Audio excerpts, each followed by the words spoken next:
আজকে মুসুর ডালের একটা দুর্দান্ত স্বাদের রেসিপি নিয়ে চলে এসেছি, যেটা গরম গরম ভাতের সাথে অমৃত লাগে। আর পাশে যদি থাকে আলু সেদ্ধ বা আলু ভাজা। নমস্কার বন্ধুরা, ঘরোয়া রান্না বাই চৈতালিতে সবাইকে স্বাগত জানাই। এই মুসুর ডালটা করার জন্য আমি এখানে আমার ছোটো কাপের 1 কাপ মেপে ডাল নিয়েছি। আপনাদের ফ্যামিলি মেম্বার অনুযায়ী আপনারা ডালটা নেবেন। ডালটা আমি খুব ভালো মতো জল দিয়ে 2-3 বার ধুয়ে নিয়েছি, কারণ ডালের মধ্যে অনেক ময়লা থাকে। যতক্ষণ না জলটা একদম স্বচ্ছ হচ্ছে ততক্ষণ কিন্তু ডালটা ধুয়ে নিতে হবে। 2-3 বার ধুলেই হয়ে যায়। তারপর সেই ডালটাকে আমি সেদ্ধ করব। দেখুন, ডালটা আমার ভালো মতো ধোয়া হয়ে গেছে। এবার একটা প্রেশার কুকারের মধ্যে আমি ডালটা পুরোটাই দিয়ে দেবো, দিয়ে এর মধ্যে জল দেবো।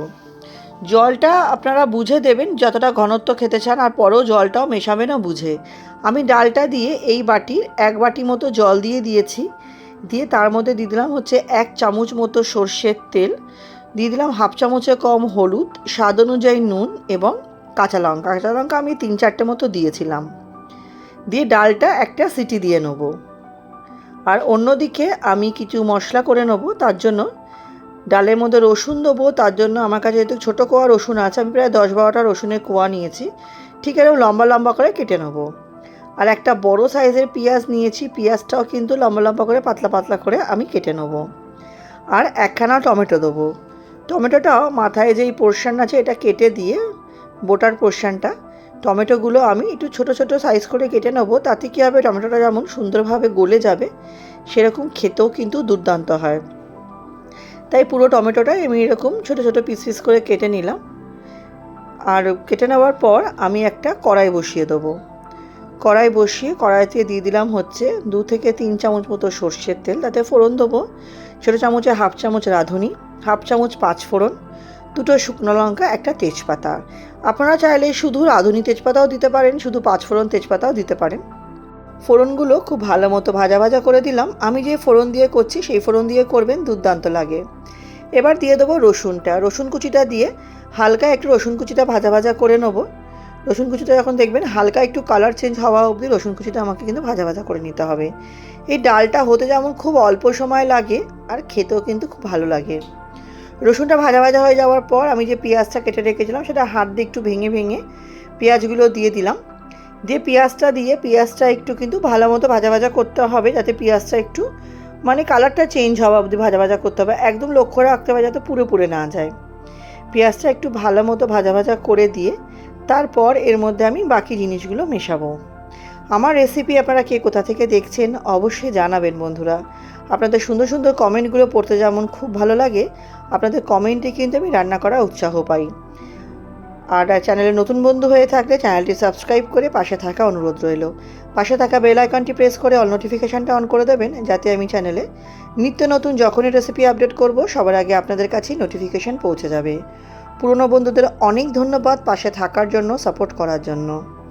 যারা আমার রেসিপিটি দেখছেন কিন্তু এখন একটি লাইক করতে ভুলে গেছেন, অবশ্যই একটু লাইক দিয়ে রেসিপিটি কন্টিনিউ করবেন এবং ভালো লাগলে পরিবার বন্ধুবান্ধবের সাথে শেয়ার করে দেবেন। আপনাদের একটা শেয়ার বা একটা লাইক আমাদের অনেক বেশি উৎসাহিত করে এগিয়ে যাওয়ার জন্য। দেখুন, পেঁয়াজটা কিন্তু আমার খুব ভালো মতো ভাজা ভাজা হয়ে এসছে। এরপর আমি টমেটোটা দিয়ে দেবো। টমেটোটা দেওয়ার পর যাতে টমেটোটা তাড়াতাড়ি নরম হয়ে যায়, এর ওপর আমি দিয়ে দেবো হচ্ছে স্বাদ অনুযায়ী নুন, আর দেবো হলুদ। নুনটা একটু বুঝে দেবেন, ডালটা সেদ্ধ করার সময় কিন্তু নুন দিয়েছিলাম। নুন আর হলুদ দিয়ে একটু ভালো মতো টমেটোটা ভাজা ভাজা করে নিতে হবে। ভাজা ভাজা করে নেওয়ার পর আমি এটাকে মিনিট 2-3 জন্য ঢেকে রাখবো, যাতে টমেটোটা সুন্দরভাবে গলে যায়। দেখুন, একটু সুন্দরভাবে আমি এটা ভাজা ভাজা করে নিলাম। পেঁয়াজটা আমার খুব ভালোভাবেই ভাজা ভাজা হয়ে গেছে, আর টমেটোটাও যাতে সুন্দরভাবে গলে যায় তার জন্য আমি এটাকে ঢেকে রাখবো। বেশিক্ষণ ঢেকে রাখার প্রয়োজন নেই, মিনিট 2 ঢেকে রাখলেই হয়ে যায়। মিনিট 2 পর ফিরে আসছি। মিনিট 2 পরে দেখুন টমেটোটা কিন্তু আমার খুব ভালোভাবে ভাজা ভাজা হয়ে গেছে। টমেটোগুলো সুন্দরভাবে আমার গলেও গেছে। একটু খুন্তি দিয়ে একটু ভালো মতো নাড়াচাড়া করে নিলাম। করে নেওয়ার পর এর মধ্যে আমি সেদ্ধ ডালটা দিয়ে দেবো। বন্ধুরা, এই ডালের সাথে যদি একটু লেবু চিপে খান তাহলে কিন্তু খুব দারুণ লাগে খেতে। একবার অবশ্যই আমার মতো করে ট্রাই করবেন বাড়িতে, কেমন লাগলো অবশ্যই জানাবেন। দেখুন, ডালটা দিয়ে দিলাম। ডালটা দেওয়ার পর আপনারা ডাল যতটা ঘনত্ব খেতে পছন্দ করেন বা পাতলা খেতে পছন্দ করেন সেই বুঝে জল দেবেন। আমি ডালটা খুব একটা ঘন খেতে ভালোবাসি না, পাতলাই পছন্দ করি। তাই আমি অল্প করে জল দিয়ে দিলাম 1 কাপ মতো, দিয়ে ডালটা এবার খুব ভালো মতো কিন্তু ফুটতে দেবো। আপনারা যদি মনে করেন একটু ঘন খাবেন তাহলে আপনারা সেই মতো আর কি, সেই বুঝে আপনারা জলটা দেবেন। মিনিট 3-4 এটা ফুটবে। ফোটার পর দেখুন সাইডে অনেক ফেনা জমা হয়েছে। আমি কিন্তু ফেনা তুলে তুলে কিছুটা ফেলে দেবো, এতটা ফেনা আমি রাখবো না। যদিও ডালের এই ফেনাগুলো খাওয়া খুব একটা ভালো না, এটা নোংরা থাকে ডালে, সেই জন্য ফেনাটা হয়।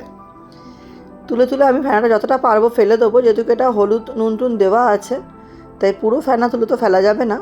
তো যেটুকু সম্ভব ফেনা তুলে ফেলে দেবেন।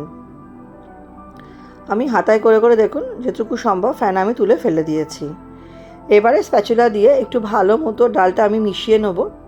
মিশিয়ে নিয়ে এটা খুব ভালো মতো কিন্তু আমাকে ফুটতে দিতে হবে। ডালের মধ্যে আমি সমস্ত স্বাদকে ব্যালেন্স করার জন্য দিয়ে দেবো হচ্ছে খুব সামান্য একটু চিনি।